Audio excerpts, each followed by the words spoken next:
C'est terminé pour aujourd'hui. On verra une autre fois. À la caméra, attention! Bougez-vous. Attention. Les moucabraques, ils ont peur des vagues. Vous voyez comment ils sont cons, hein? Allez, on y va.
Bien, Monsieur Allègre, bonjour. Madame Fauchier, bonjour. Nous sommes à l'abattoir municipal de Bergerac, qui, je crois, tourne avec autour de 26 salariés, il me semble.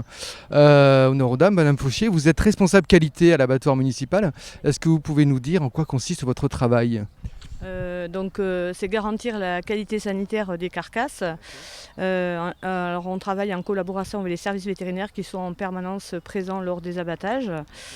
Et on doit aussi maîtriser les températures puisqu'on travaille sur de la viande fraîche. Donc on a quand même sur le site 30 chambres froides de produits de viande, entre l'abattoir qui fait que de l'abattage, une prestation d'abattage, et 2 ateliers de découpe que la municipalité de Bergerac loue.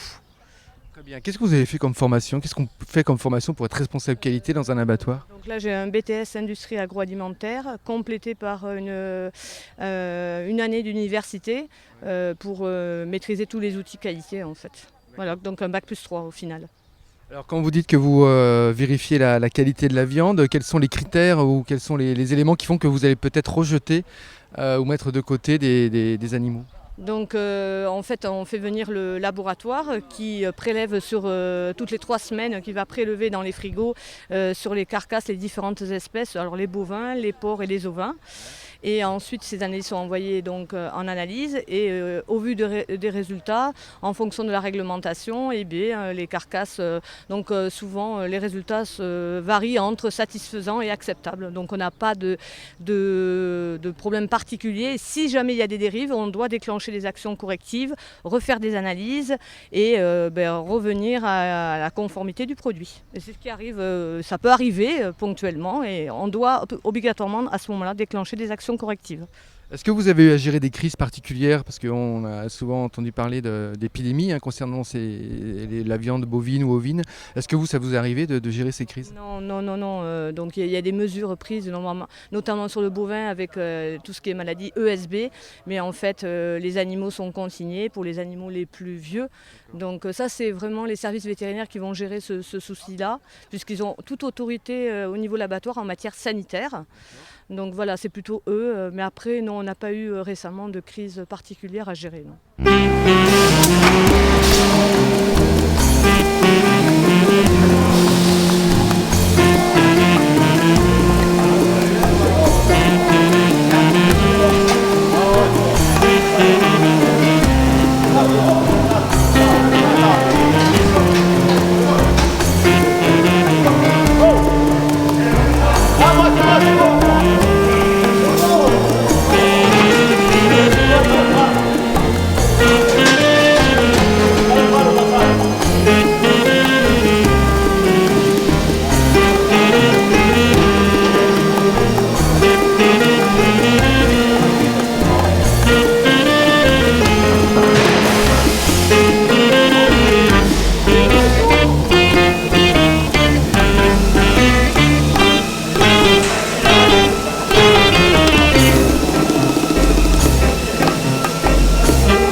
Monsieur Allègre, vous êtes directeur de l'abattoir municipal.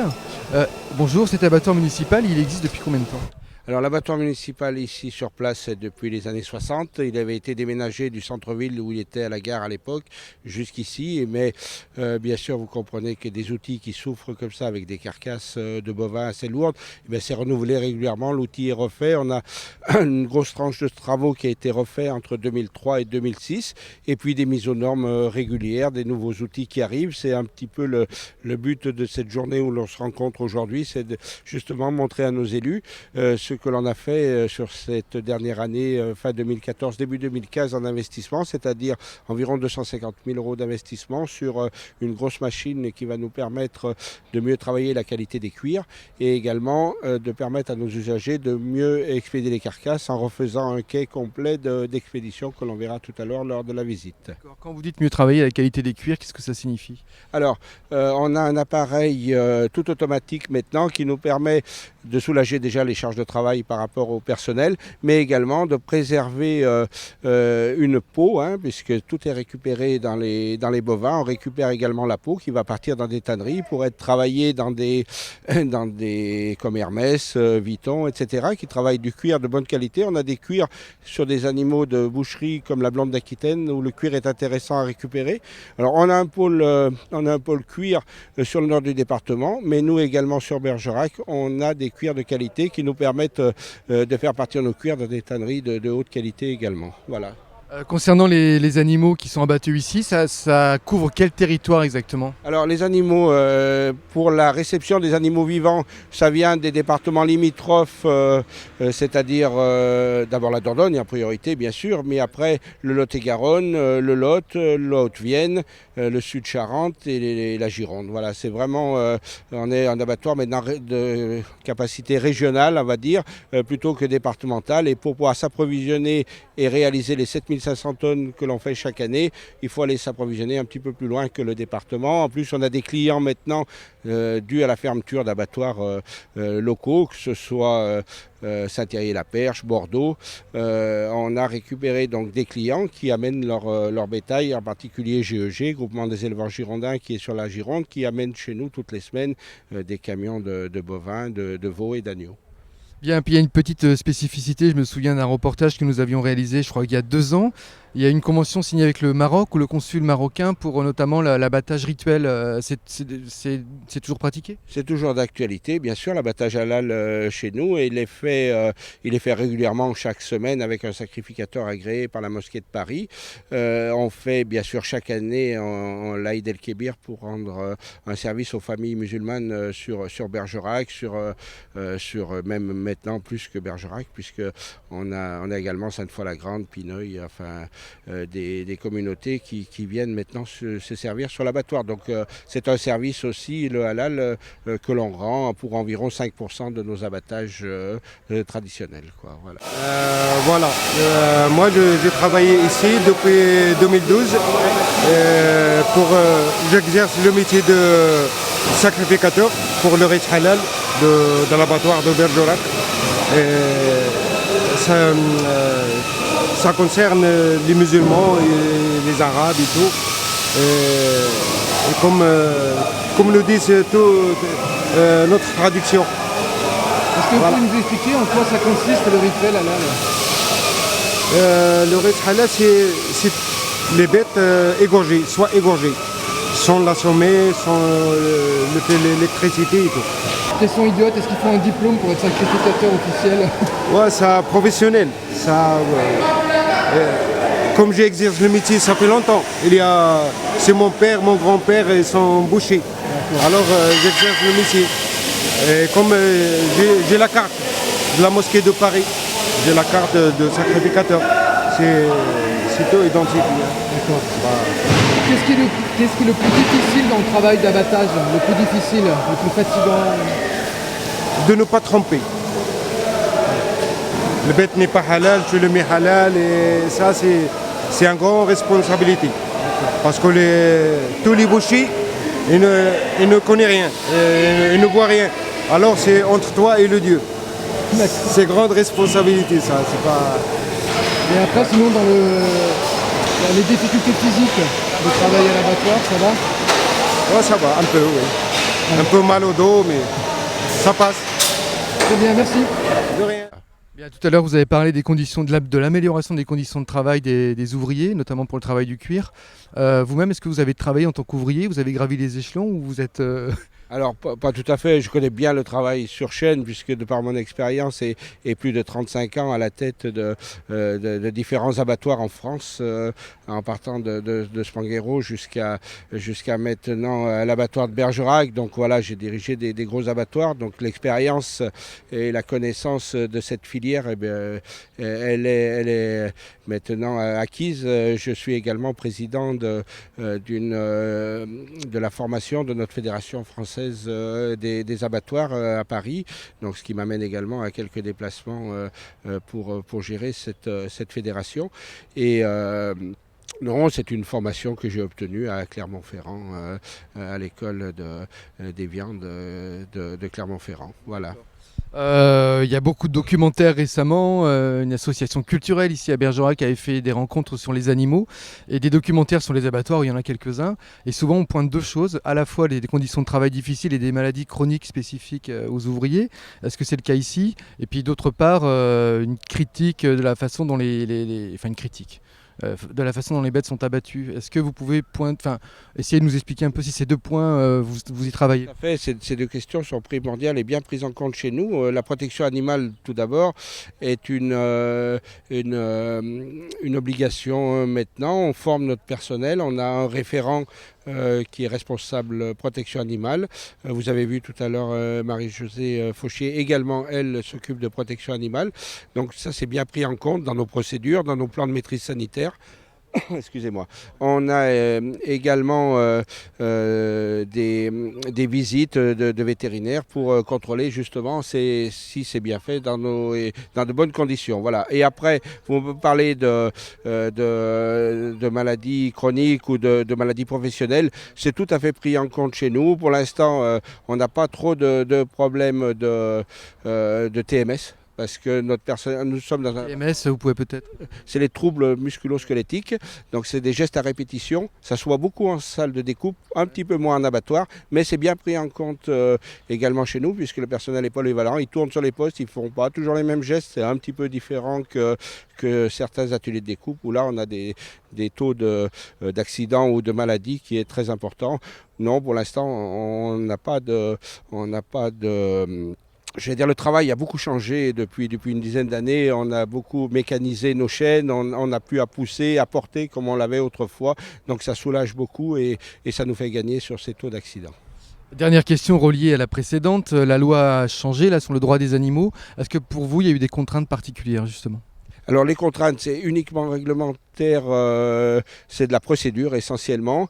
Nous, c'est toujours été pris en compte la protection animale, puisque si on veut des bonnes carcasses et de la bonne viande en sortie d'abattoir, il faut que les animaux ils soient bien traités, amenés dans de bonnes conditions, stockés dans des écuries, des porcheries, des bergeries dans de bonnes conditions, souvent sur paille comme maintenant pour les agneaux chez nous, bien aérés. Donc la formation du personnel, c'est essentiellement ce qui a changé pour qu'ils aient les tenants, les aboutissants de pourquoi on fait de la protection. Merci beaucoup. Merci.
mais pas aujourd'hui.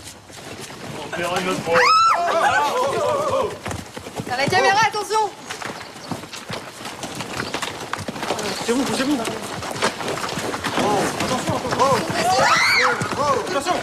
Les moucabraques, ils ont peur des vagues. Vous voyez comment ils sont cons, hein? Allez, on y va.